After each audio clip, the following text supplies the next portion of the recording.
Bon, écoutez, bonjour à toutes et tous.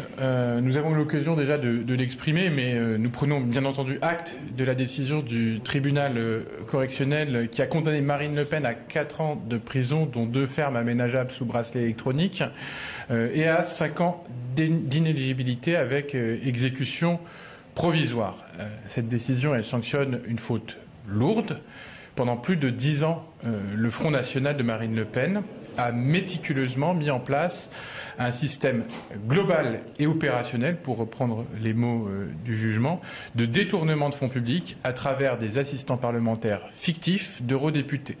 Ce sont au total plus de 4 millions d'euros de ressources allouées par le Parlement européen qui ont été détournés pour financer le Rassemblement national, enfin le Front National. Marine Le Pen est une justiciable comme les autres. Elle n'est pas au-dessus des lois. Et si elle a voté la loi et a demandé à ce que la loi soit sévère à l'encontre des dirigeants publics qui ont été reconnus coupables de fraude lourde, elle doit en porter les conséquences et accepter cette décision de justice. Elle a, comme tout justiciable, la possibilité de faire appel. Ces possibilités de recours seront d'ailleurs, il me semble, utilisées, mais la loi est la même pour tous. Cette décision du tribunal correctionnel, c'est l'application pure et simple du droit.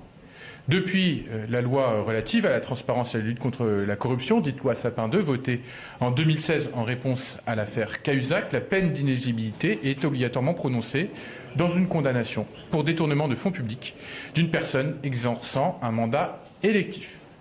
Cette peine, donc, peut avoir une exécution provisoire.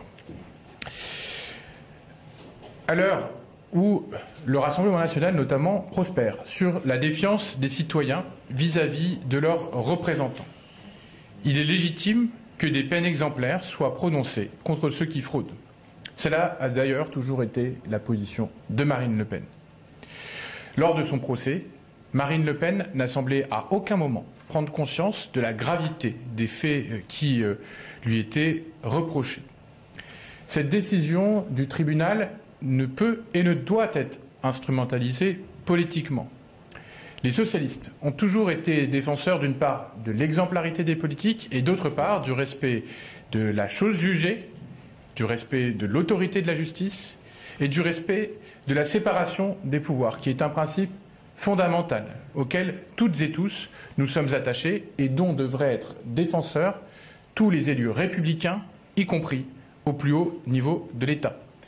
C'est pourquoi nous ne pouvons ici cacher notre consternation face aux propos rapportés du Premier ministre, et nous aurons d'ailleurs l'occasion de l'interroger sur le trouble que ceci peut générer.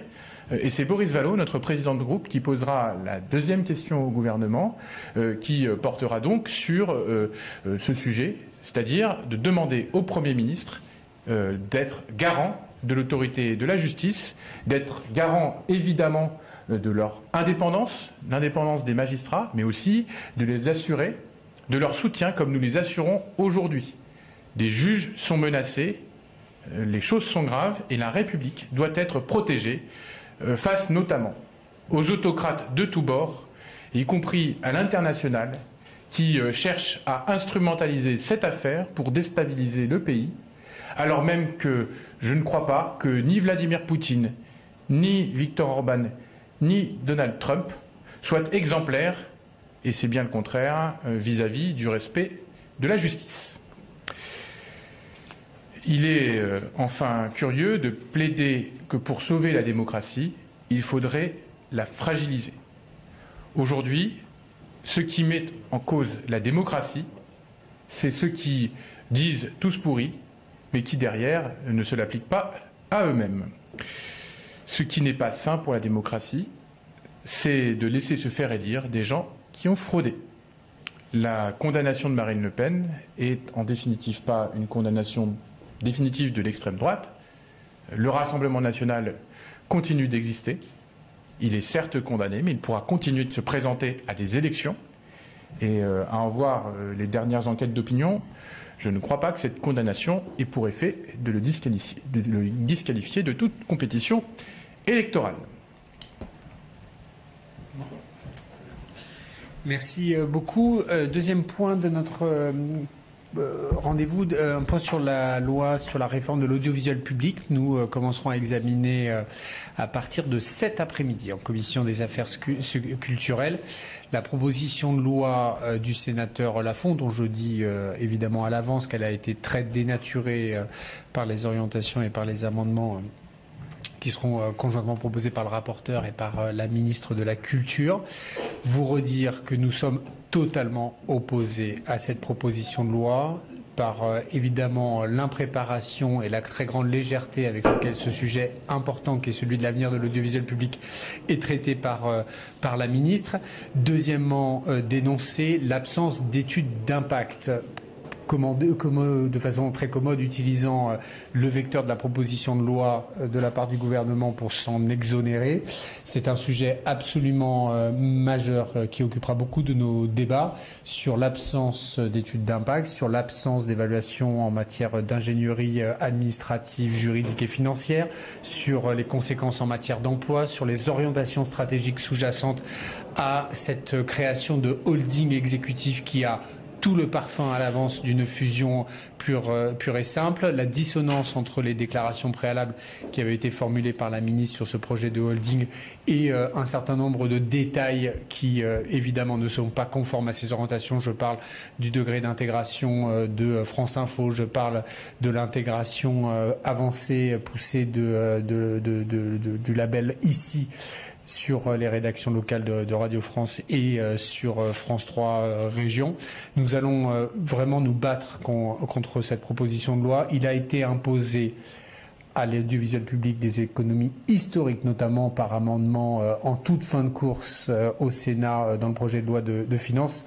Demander la création maintenant d'une holding alors que les contrats d'objectifs et moyens ont été retoqués par la représentation nationale du fait du non-respect des engagements de l'État vis-à-vis des acteurs de l'audiovisuel public. Rien ne va sur cette proposition de loi et nous allons évidemment pleinement nous mobiliser pour le dénoncer et y faire obstacle. Et je le dis à l'avance, nous allons essayer de le faire dès le stade de la commission des affaires culturelles.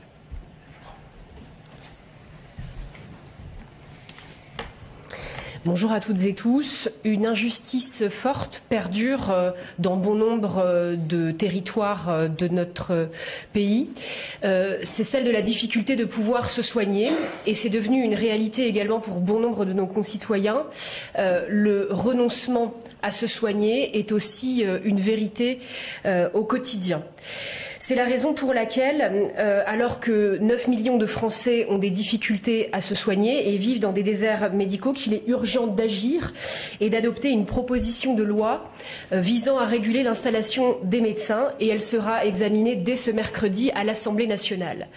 Nous considérons au sein du groupe socialiste, mais aussi dans bon nombre de groupes dans lesquels les députés sont engagés sur ce combat, que c'est probablement l'une des lois les plus importantes de cette législature pour agir concrètement sur le quotidien de nos concitoyens. Tout d'abord, cette question de la régulation de l'installation des médecins pour lutter contre les déserts médicaux, c'est un combat des socialistes qui est mené depuis 2018 et nous avons défendu ce sujet dans plusieurs de nos niches parlementaires.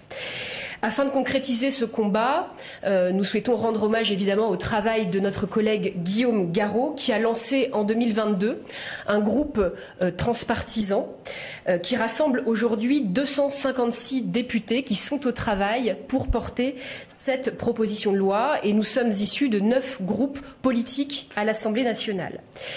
L'examen de cette proposition de loi, c'est évidemment la concrétisation de ce combat collectif et nous espérons l'adoption large de cette proposition de loi cette semaine.